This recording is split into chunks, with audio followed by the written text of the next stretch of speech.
Hey, friends, welcome back to the show. If you're an indie author trying to figure out why some books sell and others just kind of sit there, this episode is for you. I'm Rebecca Pachorik, and this is the Authors Allies Roundtable podcast. Today, we are talking about Amazon optimization. And I know for a lot of authors, that phrase makes your eyes glaze over. It sounds technical. It sounds like something you need a computer science degree for, but it's really not. What I want to give you today is a simple mental model that makes the whole thing click and then give you some very specific practical moves that you can make this week. By the end of this episode, you're going to understand exactly why your book might not be selling. And it's going to be one of two reasons. Seriously, just two. And once you know which one it is, you'll know exactly what to fix. Okay, so let's get into it. Here's the big idea, and I want you to really let this land because everything else today builds on it. Amazon optimization is not just one thing. It's not a single skill or a single fix. It's actually two completely different engines working together. One is discoverability. Can a reader even find your book, right? And the other is conversion. Once they land on your page, does it convince them to buy? Here's why this matters so much. Amazon is a search engine and a storefront at the same time. Most authors treat it like it's just one or the other. They either obsess over keywords and categories and never look at their book description, or they polish their blurb for hours and then never think about whether anyone's even searching for the words they used. And I want you to hear this clearly. A book can be visible, but not convincing. And a book can be attractive, but not findable. Both of those are broken. If either engine is weak, the whole system underperforms, and it doesn't matter how good the other one is. So I want you to think of it like a store on Main Street with a gorgeous window display, but it's tucked away on a side street nobody walks down. Beautiful window, but no foot traffic. That's a conversion. Strong discoverability. Weak book. Now flip it. A store right on the busiest corner in town with tons of foot traffic, but the window display is confusing and the sign doesn't even say what they sell. People are going to walk right past. That's a discoverability strong but conversion weak book. You really need both. So what we want to do is we want to take them one at a time and start with discoverability. How do readers actually find you? Here's the thing about Amazon search that trips up almost every author I work with. When a reader is searching, they're not typing a perfect marketing phrase like we want to use, right? They're typing the words that they naturally use when they're speaking. They're going to search by genre, by topic, by trope, by problem. They're not going to type in best-selling book or good fiction. Nobody talks like that. Amazon hears that kind of language as muddy and unfocused, right? It's too broad. The algorithm literally cannot find your ideal reader because you haven't given it anything specific to match against. So here's a much better example. A romance reader isn't searching contemporary romance. They're searching something like small town enemies to lovers. That's the language of an actual human being with an actual craving for that kind of story. So I like to think of this like a spectrum, from broad to specific. On one end, you've got a word like romance, huge competition, very low specific intent, and your book is basically going to get lost in the noise. So I want you to move a little more specific. Small town romance. Now you're narrowing the focus and you're starting to filter it down for a particular kind of reader. Now, let's go even further. Small town enemies to lovers romance. That is highly specific. That phrase is going to attract the exact reader who's looking for this exact book. And here's what I really want you to walk away with. These keywords are not signals. They're not tricks. This isn't about gaming Amazon. It's not about finding some secret loophole. The goal is simply to make your book easier for the right reader to find it.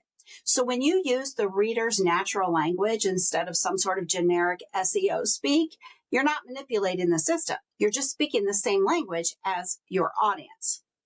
So The same logic is also going to apply to categories. With categories, I want you to think of those as shelf space. Like you are walking into an in-person bookstore. You're not going to choose the biggest shelf. You're going to choose the right shelf. Okay? A broad category is like a massive overstuffed warehouse shelf. It's going to be packed, chaotic, and your book is going to be competing with thousands of others that aren't even really your reader's taste. So a niche category is more like a small little curated shelf where every book on it is basically a cousin to yours. Fewer books, but every single one of them is a real competitor for the same reader's attention. That's a much better position to be in. And here's where it gets really interesting. The categories and keywords need to work together. Picture a 2x2 grid. On one side, the categories are going from broad to specific. On the other side, keywords are going from broad to specific. If you've got broad categories and broad keywords, that's what I call the void. Your book is basically invisible. If you've got specific categories but broad keywords, that's a mismatch. You're placed right, but nobody can search to find you. Broad categories with specific keywords, I call that the needle in a haystack. Readers can find you through search, but you're lost once they try to start browsing. And then here's the sweet spot that we want. Specific categories, specific keywords. That's accurate, relevant, and highly targetable. This is where you want your book to live. So that's the discoverability engine. Now, what happens when someone actually clicks and they get to your book? When they get to your book page, this entire question then changes. It's no longer can they find it? It becomes, does this page convince them to buy it? I can do a ton of Facebook ads getting people to your page, but every single element on that page has one job: to help answer 3 questions in the reader's head. What is this? Who is it for? And why should I buy it right now? Let's walk through the page from top to bottom. And if you're able to, listen to this on your phone and pull it up on your laptop, and you can just hear me and we can do it together. First thing is your cover. This is your first impression and your fastest genre signal. A reader really is going to judge your book by a cover, and they're going to decide in a split second whether it's for them or not. If your cover doesn't instantly communicate the genre, whatever it is, sci-fi, fantasy, romance, you've already lost some of that reader before they can even read a word of your description. We do not want this to happen. Next, your title and subtitle. This is about positioning. It supports clarity and it reinforces the promise you're making, both to the human reader and to Amazon's search algorithm. Then your description. And I want you to spend a little time here because this is genuinely your sales pitch. Its whole job is to create curiosity and clarify the promise of the book, not summarize the plot beat for beat. Create curiosity, clarify the promise, hook the exact reader you want. This is what's going to make for a perfect book blurb. After that comes series branding.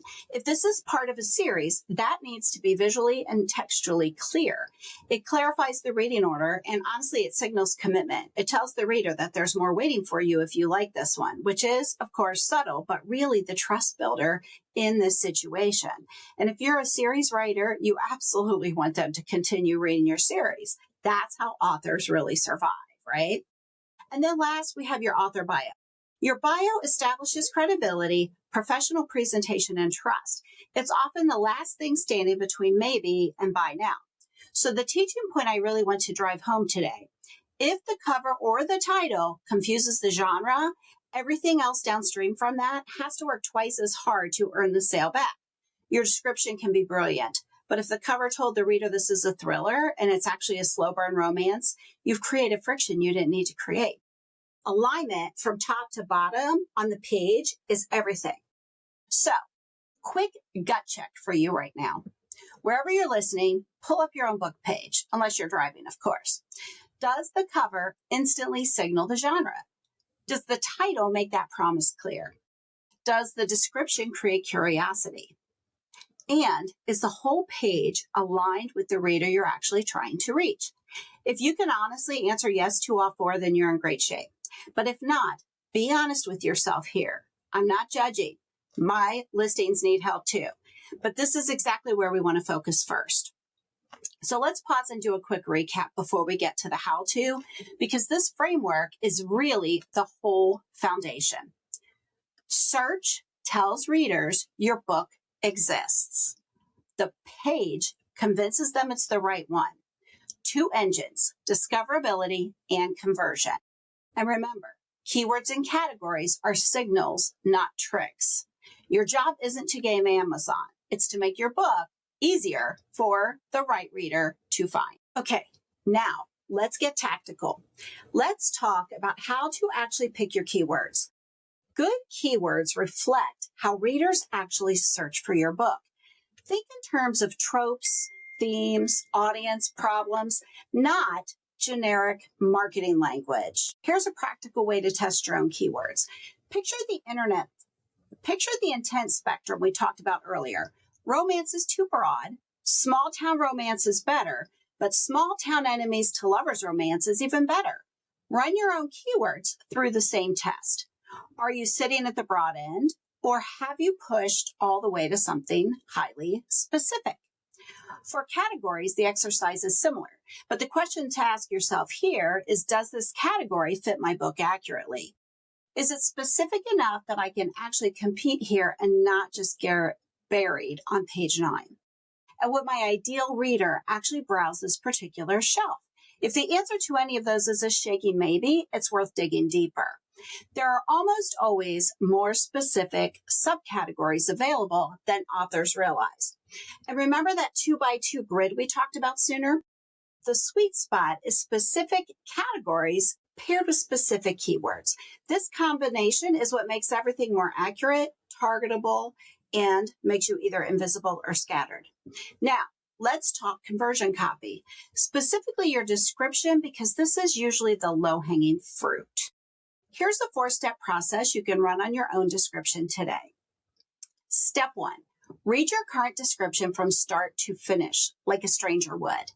Then identify what's unclear or generic or just plain too long. Rewrite your opening lines specifically. That's the part worth doing the most work for a stronger hook and more clarity. And then for step 4, I want you to check whether your keywords and categories actually match the promise that your description is making. If your description promises a slow burn romance and your categories say romantic suspense, that is a mismatch that's quietly costing you sales. Here's the single best gut check question I know of for this. If a reader only skimmed your page for 10 seconds, would they know exactly what your book is offering? 10 seconds. That's really about how long you have. Not a paragraph of scene setting, not throat clearing, the promise, fast and clear. Let's bring this all together with one more framework, a simple diagnostic matrix. Picture discoverability on one axis from low to high and conversion on the other axis from low to high. That gives you 4 possible quadrants. And make sure you get the notes on this so you can see what I'm talking about. I want you to think honestly about which one your book lives in right now. If you've got low discoverability and low conversion, that's what's the ghost, right? No traffic, no sales. That needs a total metadata and copy overhaul from top to bottom. If your discoverability is high, but your conversion is low, people are finding you, but they're not buying. And that's kind of the leaky bucket. You're getting clicks, but something on the page itself is losing them. Go fix your blurb and your cover first. If discoverability is low, but conversion is high, meaning that when people do get to your page, they buy, that's kind of the hidden gem. Your page is doing its job beautifully, but nobody's finding it. So this is when you want to go back and fix your keywords and your categories. And the goal, obviously, is that 4th quadrant. We want high discoverability and high conversion together. That's the bestseller alignment. Seamless integration of search intent and sales copy working together. So honestly, which quadrant is your book in right now? And more importantly, what's the one specific change that would move it towards that 4th quadrant? Here's the thing I want to leave you with. You do not need to change everything at once. Besides being overwhelming, that's not even really a good strategy. You won't know what actually worked if you change 10 things at once, right? It's kind of like the scientific method. Instead, do this. First, audit. Run your current book through that diagnostic we just talked about. Are you a leaky bucket or a hidden gem? Second, define it. Write down 3 specific phrases your ideal reader would actually type into that search bar. Not marketing language, their actual language. Third, revise. Pick just one thing, one category, one set of keywords or your opening description. Fix that to match the reader's actual intent. Amazon optimization works best when it's specific, consistent, and reader-centered. That's it. That's the whole game. I know it sounds too easy, but it really is what they're looking for. That's it for today's episode. If this was helpful, the best thing you can do is come put it into practice with us. We do this kind of hands-on training every month inside our free Authors Allies Roundtable community on School. You can request the worksheets from the show notes, and if you follow me on socials or if you watch the video, I will insert some screenshots of what I talked about with these matrices. Thanks for hanging out today. Go audit your book page, and I'll see you in the next episode. That's all for this episode of Authors Allies. We hope you enjoyed our exploration of the literary world. Be sure to stay tuned for our next episode where we'll have more fascinating interviews, book reviews, and marketing tips. Don't forget to subscribe to our podcast on your favorite platform. Leave us a review and share us with a friend. To get your free copy of our ebook, 10 Steps to Your Ultimate Book Marketing Plan, be sure to head over to our show notes. Until next time, happy reading and writing.